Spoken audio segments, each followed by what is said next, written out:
then we moved and my parents bought a house. We went all the way on the east side. I attended Fairfax Junior High. I graduated from there.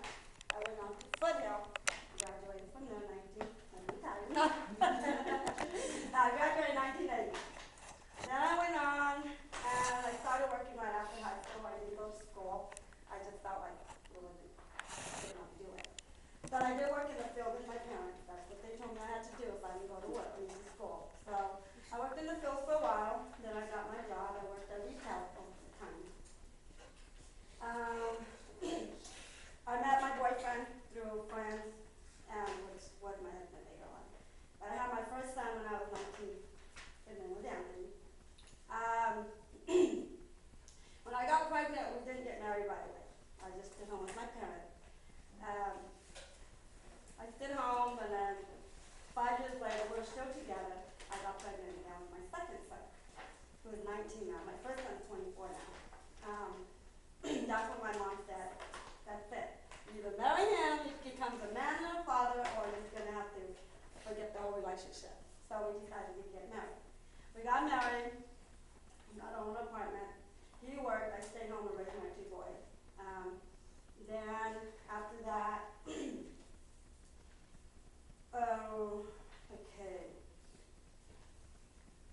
Then my son Frank was born, and then I got pregnant again 5 years later. And I had my last son, which is Stephen. He's 14. Life went on. I stayed home, raised my boys while my husband worked. Then the marriage was getting worse. We got into drugs, and everything was going really bad. Well, when my son was 4 years old, he passed away. Who passed away? My husband passed away when my son was 4 years old, my youngest. Anyway, these are my parents, my mom and dad. And I'll tell you about my mom in a while. Probably gonna get tears there. Anyways, so there I was, a single parent with my three boys. Like I said, I'm blessed with my family, because I have a big family. And if it wasn't for them and my mother, I would have been in a lot of trouble. But with their help and the man upstairs, I got through with my kids.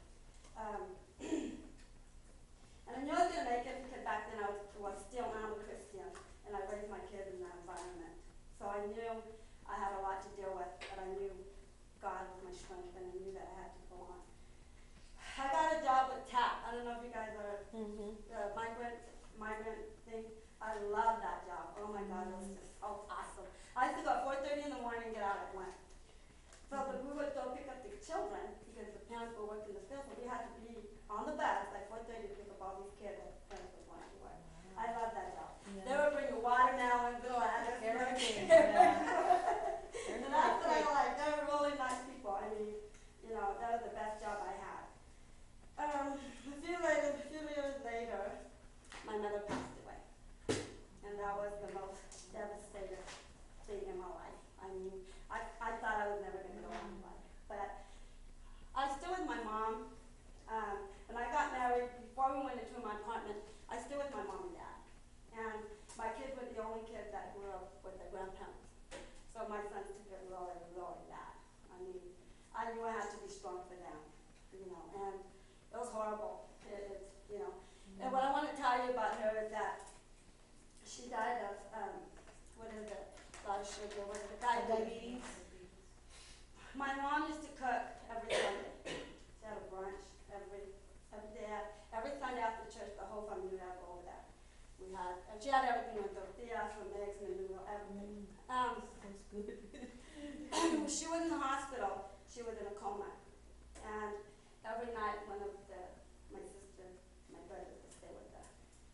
Well, that night, I was the only one left to stay with her because the doctor already said she was in a coma. So everybody had to stay with her, my sister, my brothers. I was the last one. So I thought, okay, well, I'm going to stay with her. So that night, it was me, my sister, and my nephew, and I was sitting there reading a book. And all I heard was, you need to go over there with your mom.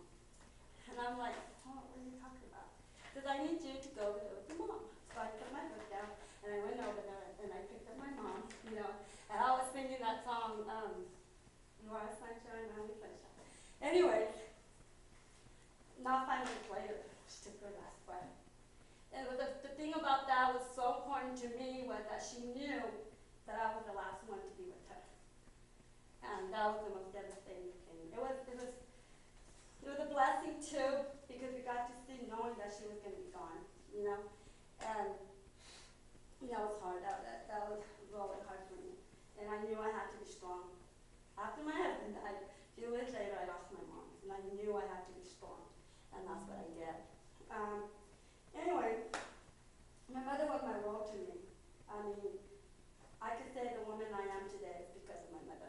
She taught me so many things, and I believe what I am today is because of her. Let me see.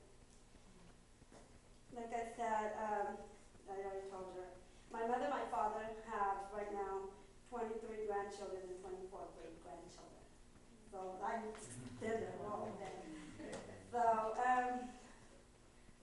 then I had another tragedy a couple years later, my best friend. I was just with the night before, and we were so close, and the next day we were going to go and have a quinceañera or whatever, her son was in there and stuff, and I remember I called her, and she said that her son said she was asleep. And knowing her so well, I thought, she can't be asleep, you know, it's just too early, you know, it's too late for her to be asleep. So, no, my own pastor, the pastor called me and told me she had passed away, you know, so that was another thing in my life. Not only that, I had a lot of people in my life that passed away, and I thank God that I'm still standing today, because I had a lot of, one of my sisters passed away too, before my mother. My brother and that makes him incarcerated right now for 25 years to life. So that's hard on me too. And anyway, it goes on. I moved out, and then when my mother passed away, I moved in with my father financially because he was by himself, so me and my boys moved in. I stood there for maybe a year. I got my own apartment, and like I said, with my family, I had a lot of help. My 3 sons right now, I'm part of him, and I'm blessed. I mean, even without their father in the life, they are totally blessed in my life. Anthony right now, 24, he works for Fairfax Junior High. He was accepted in the Highway Patrol. He is the highest California thing to be accepted. But when he got there, he went to the academy, he found out it wasn't him. He said, Mom, all my life I worked with kids, and that's what I want to do. I want to work with children. He said, that's my goal. So he resigned, and right now he's working for Fairfax Junior High, getting his bachelor's degree. He's also works for a group home, a counseling group. Well, his fiance, the same thing, so they got a lot in common. That's good. So he's going to be getting married in 2007 in September, so I'm proud of him. Frankie's 19 right now. He gave me a little bit of trouble, but you have to stand by your children no matter what. No matter what you go through, you have to stand by them. And that's what I did. What my sons have also, Anthony Miller, this one. So he's doing really, really good. I took him to counseling. I stood by him. He went to a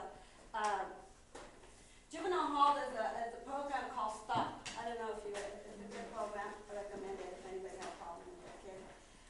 He went there and he did really good. Once he turned 18, he changed his life. He's now working for Savalon Construction, where my Steve's husband works. He works for him now. He passed his driver's license, and his oldest brother's getting him a car, so that's good. And my baby, he's only 14 right now. He's intended for that. Oh, Anthony also graduated from Fairfax Junior High and Foothill, just like me. And my son, Frankie, also graduated from Fairfax Junior High. But when he was a senior, he got in a little bit of trouble, but he did graduate from community school. Steven right now is in high school, he's a freshman. Quarterback, sports. I believe my son's going to make it to the top because that little boy will not miss school for nothing. I mean, I try to bribe him. Son, you want to stay home? Oh no, I got to go to school. But anyway, I think that's and who's it up? As for me, well, I'm still a single parent, as I can say. But I did meet this guy online. I met him, he's from Chicago. It'll be 3 years in May since we've been together. Wow. The first year we talked for the whole year, and then he asked me to come down with all paid expenses. So I flew over there, but it was just like, you're crazy. But when you talk to somebody for a whole year, you know in your heart that you know it's feeling. So I went down, and we've been together. The whole hopefully next year you'll be living here with me and see where we go from there. And that's it.